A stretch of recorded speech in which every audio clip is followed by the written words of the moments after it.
Guys, welcome to my channel be intelligent. So guys, आज की video में मैं आपको मैथ्स के चैप्टर वाइज वेटेज बताने वाली हूँ कि कौन से चैप्टर की ज्यादा वेटेज होगी जिसमें आपके ज्यादा मार्क्स के क्वेश्चन आंसर होंगे। ठीक है, और जो भी मैं आपको बताऊंगी फिर हम इसके बाद 3 ग्रुप्स में हम डिवाइड कर लेंगे। एक होगा जिसमें हमारे ज्यादा मार्क्स वाले जो चैप्टर्स होंगे उनको एक ग्रुप में रखेंगे, फिर उससे कम, फिर वो जो बिल्कुल ही कम जैसे 4-5 वाले जो नंबर वाले जो हमारे मार्क्स वाले जो चैप्टर होंगे उनको थर्ड ग्रुप में हम डिवाइड कर लेंगे। ठीक है, जिससे हम अपना शेड्यूल प्रॉपर बना सके मैथ्स का।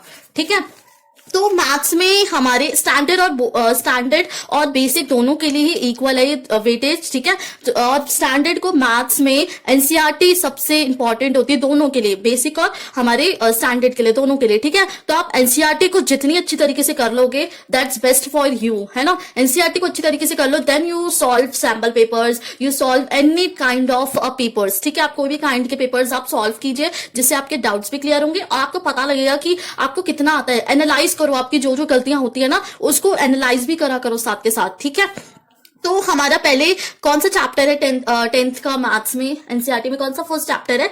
Real number. ठीक है, ये हमारे नंबर सिस्टम में आता है। ठीक है, तो ये कितने मार्क्स का आएगा एग्जाम में? हमारा बोर्ड एग्जाम में 6 मार्क्स का आएगा, मिनिमम 6 या 5 मार्क्स का आएगा। ठीक है, तो इसको भी बहुत अच्छी तरीके से करना होगा। जो भी इस चैप्टर में मैं आपको बताती जाऊंगी, जो भी इंपॉर्टेंट होगा ना टॉपिक, उसको आप अच्छी तरीके से उससे रिलेटेड जितने क्वेश्चन हो सके एनसीईआरटी में वो सारे आप उसको सॉल्व करो और उसके अलग अलग ट्रिक्स ढूंढो आपको कैसे सॉल्व करना एज अ विश। ठीक है, मैं जो वीडियो में करा रही हूँ आप उसके बाद अपनी और एक और ट्रिक्स उसमें एडिट कर सकते हो, राइट।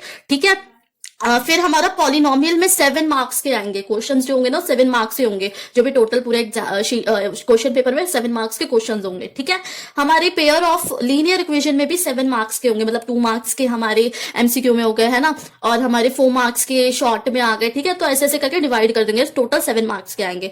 ठीक है, क्वाड्रेटिक इक्वेशन हमारे पेयर ऑफ लीनियर इक्वेशन भी 7 के आएंगे, क्वाड्रेटिक इक्वेशन हमारे 5 मार्क्स के आएंगे। ठीक है, इसमें हमारे जो सबसे इंपॉर्टेंट टॉपिक है नेचर ऑफ फ्रूट्स है, तो आप इसको अच्छी तरीके से कर लो। और मैंने आपको इसके इंपॉर्टेंट क्वेश्चंस एनसीईआरटी सॉल्यूशन सब करा दिए, तो आप इसके ये वीडियो देखने के बाद आप उसको भी देख सकते हो जिससे आपके डाउट्स क्लियर हो। अगर उसमें कोई डाउट्स आ रहे तो आप मुझे कमेंट सेक्शन में जरूर बताइए। ठीक है, अर्थमेटिक प्रोग्रेशन में हमारे 1 मार्क्स के क्वेश्चन होंगे, तो इसको इतना सीरियस लेके मत करो। एज आपको आता है जितना, ठीक है, जो इंपॉर्टेंट क्वेश्चंस है, जो इंपॉर्टेंट टॉपिक्स है, ठीक है, जैसे इसमें सम वाले क्वेश्चंस है ना, जो हम लोग nth टर्म का टोटल जो सीरीज होती है उनका सम निकालते हैं, तो वो वाला इंपॉर्टेंट टॉपिक है, उससे रिलेटेड क्वेश्चन आप कर लो, 5 या 10 क्वेश्चन कर लो। It's best for you. ठीक है, 10 बहुत ज्यादा है आपके लिए। ठीक है, क्योंकि 1 मार्क्स के आते ज्यादा नहीं आएंगे, एमसीक्यू में आ जाएंगे।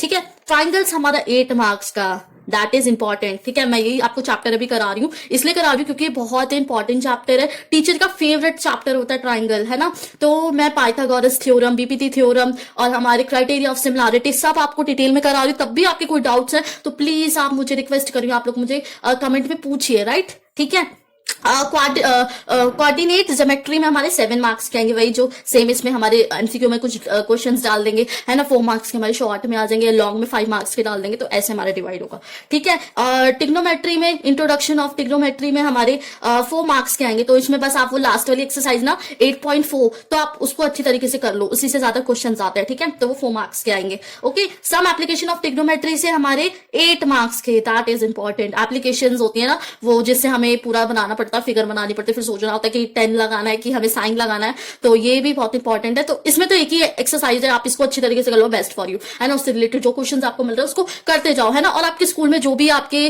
प्री बोर्ड एग्जाम्स हो रहे हैं या जो भी आपके स्पेशल जो भी आपके एग्जाम्स हो रहे हैं, है ना, यूनिट्स हो रहे हैं, तो आप उनके क्वेश्चन पेपर्स उठा के एनालाइज करो, है ना। तो दैट्स बेस्ट फॉर यू, है ना।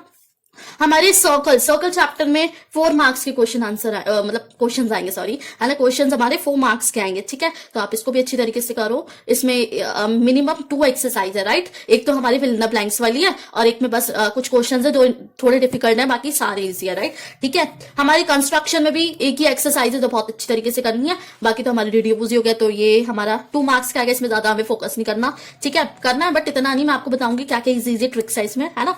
हमारा एरिया रिलेटेड तो सर्कल में 5 मार्क्स के क्वेश्चन आएंगे। ओके, तो ये भी अच्छी तरीके से इसमें आपको जो लास्ट वाला है ना, लास्ट वाले में जो मिक्सअप करके कॉम्बिनेशन समथिंग कुछ है, लास्ट जो वर्कशीट है ना आपकी 12.3 है या 4 है में भी, है ना, तो आप उसको अच्छी तरीके से कर लो, वो बेस्ट है आपके लिए, है ना। मैं आपको इंपॉर्टेंट चीजें भी बताती जा रही हूँ।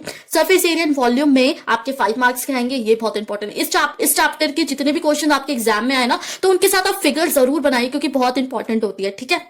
स्टैटिस्टिक्स से हमारे 10 मार्क्स के क्वेश्चंस आते हैं, इसको आप तो बहुत अच्छी तरीके से करना है। इसमें बस थोड़ी आपकी कैलकुलेशन में प्रॉब्लम होती है, उस पर ज्यादा फोकस दो, क्योंकि बहुत बड़े बड़े टर्म्स वाले डिजिट्स होते हैं जिनको हमें सॉल्व करना पड़ता है, राइट। तो इस पे आप ज्यादा फोकस करो। इसमें मीडियन वाला जो फॉर्मूला है ना, मीडियन वाले जो क्वेश्चंस है वो ज्यादा आते हैं, तो उस पर ज्यादा फोकस करो, ठीक है। प्रोबेबिलिटी में 1 मार्क्स कहते हैं, एमसीक्यू में आ जाएंगे, तो ये तो आपको नॉर्मली भी आपको आते होंगे, तो इस पे आपको ज्यादा फोकस नहीं करना, ठीक है। तो मैं अब आपके डिवाइड कर देती हूँ, ग्रुप्स डिवाइड कर देती हूँ, है ना। हम लोग, मैंने बोला था आपको मैं 3 ग्रुप्स डिवाइड करूंगी, ये हमारे 3 ग्रुप्स। इसके हिसाब से मैं आपको शेड्यूल दूंगी, अभी नहीं दूंगी, नेक्स्ट अभी कोई 2-3 दिन में आपको वीडियो बता दूंगी कि कैसे आपको इन चैप्टर्स के क्या क्या इंपॉर्टेंस, क्या क्या चीजें आपको करनी है, ठीक है। तो ग्रुप 1 है ना, group 2 may be you clear it, right, okay. So group 3, okay तो मैंने 3 ग्रुप्स में डिवाइड कर दिए हैं। आप देखो, पहले ही हमारा सबसे टफ वाला टॉपिक, जो टफ वाले सबसे जो ज्यादा वेटेज है जिस चैप्टर की, वो इसमें हम ऐड करेंगे, ठीक है। तो हमारा 7 मार्क्स का हो गया। ये मैं यहाँ पे ग्रुप डाल देती हूँ, है ना। ये ग्रुप 1 में आएगा, ये ग्रुप 1 में आएगा हमारा polynomials, pair of linear equations, है ना। और हमारा ट्राइंगल्स आएगा ग्रुप 1 में, है ना। और हमारा कोऑर्डिनेट ज्योमेट्री आ जाएगा ग्रुप 1 में, ठीक है। 8 मार्क्स में हमारा, हम ये नहीं ले, 7 मार्क्स को हम सेकंड ग्रुप में डालेंगे, 8 मार्क्स वाले ले लेते हैं, है ना। तो 8 मार्क्स का सिर्फ हमारा 8 मार्क्स वाला सिर्फ हमारा ये भी ये है ट्राइंगल्स, एंड देन हमारा एप्लीकेशन वाला, तीनों के एप्लीकेशंस वाला आ गया, और हमारा ये, ठीक है। तो ये हमारे कौन से ग्रुप 1 वाले हैं, ठीक है। तो डाल देते हैं, मेंशन कर लेते हैं हमारा वेट ट्राइंगल्स हो गया एक, तो ठीक है, ट्राइंगल्स हो गया हमारा एक ग्रुप 1 में। एप्लीकेशन वाला हो गया टिग्नो एप्लीकेशंस, ट्रिगो एप्लीकेशंस, ठीक है। और कौन सा होगा हमारा स्टैटिस्टिक्स, ठीक है। तो आप साथ के साथ नोटबुक में भी लिख सकते हो फॉर योर नॉलेज, ठीक है। आप जब भी रिवीजन करो, जब भी आप प्रैक्टिस करो, तो आप इस चीज को ध्यान में रखते हुए आप उस चीज को प्रैक्टिस करो, ठीक है।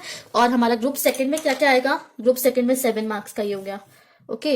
एंड हमारा पेयर ऑफ लीनियर इक्वेशन हो गया, देन ये हो गया हमारा, ठीक है।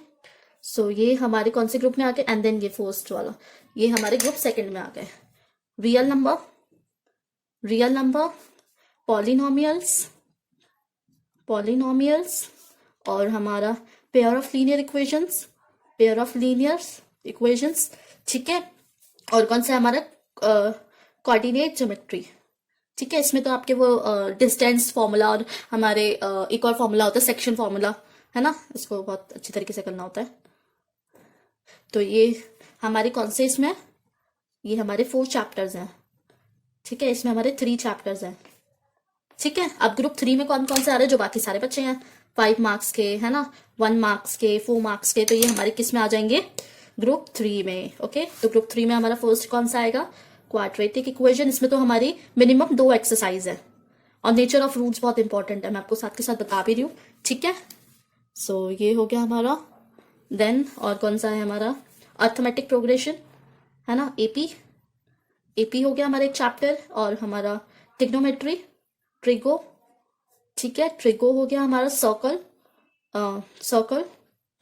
ठीक है। एंड देन हमारा सर्कल के बाद कंस्ट्रक्शन। ये सारे बहुत इजी चैप्टर्स हैं, बहुत मजे से हो जाएंगे, है ना। पहले आप जो ज्यादा वेटेज वाले हैं, जो ग्रुप 1 है, इसको अच्छी तरीके से क्लियर करो, ठीक है। और हमारा कंस्ट्रक्शन हो गया, area related to circle, and then last ones probability, नहीं, सरफेस एरिया एंड वॉल्यूम। इसको हम ग्रुप 2 में डाल देते हैं, ये क्योंकि मुझे लगता है थोड़ा इंपॉर्टेंट है, बेशक उसकी वेटेज कम है, बट ये इंपॉर्टेंट है, तो इसको हम ग्रुप 2 में डालेंगे, ठीक है। तो ये हमारा बहुत इंपॉर्टेंट चैप्टर है, मुझे तो इसमें बहुत मजा आता है, तो मैं इसको इंपॉर्टेंट समझती हूँ, राइट। तो या हमारा ये हो गया सरफेस एरिया, एंड लास्ट हमारा प्रोबेबिलिटी। ये 1 मार्क्स का आता है, तो बहुत ईजी है, ओके। तो इसमें हमारे 3 चैप्टर्स है जो सबसे टफ चैप्टर्स है, सबसे ज्यादा वेटेज वाले चैप्टर्स हैं, तो आप इस पे ज्यादा फोकस रखो अभी, है ना। देन आप इस पे करना, फिर इसके बाद थर्ड, फिर जब तीनों ग्रुप्स हो जाएंगे फिर आप इसके सैम्पल पेपर्स करना, और जो भी आपके यूनिट्स के जो भी पेपर्स हैं, प्री बोर्ड्स के पेपर्स हैं, उनको अटेम्प्ट करना, ठीक है। आप बेशक आप एग्जाम देके आ चुके हो, बट तब भी आप एनालाइज करना क्या क्या मिस्टेक हुई थी, है ना। फिर आप देखना कि जो आप क्वेश्चन छोड़ रहे हो फिर उसका सॉल्यूशन देखना, ठीक है। तो जितनी प्रैक्टिस हो सके उतनी मैथ्स में प्रैक्टिस करो। अब मैंने जो जो आपके ये ग्रुप्स बनाए ना, इसी के बिहाफ पे मैं आपको क्वेश्चंस दूंगी अब, ठीक है। जो ग्रुप 1 जो है ना, उसमें जो जो इंपॉर्टेंट क्वेश्चंस होंगे, जो जो हमारे टफ टॉपिक्स वाले होंगे, वो सारे सॉल्व करवा दूंगी, ठीक है। पहले हमारे ये चैप्टर्स कंप्लीट हो जाए, एनसीईआरटी कंप्लीट हो जाए, देन हम ये कर लेंगे, मार्च में हम स्टार्ट कर देंगे, है ना। हम ग्रुप 2 में ये जो चैप्टर्स है इनको हमें इसके क्वेश्चन जो हमारे इन्हीं वेटेज में होंगे वो मैं करा दूंगी। ग्रुप 1 वाले एमसीक्यू होंगे तो एमसीक्यू करा दूंगी, ठीक है। So I hope you would like my video and don't forget to subscribe my channel and also press bell icon to get new and innovative video. So thank you.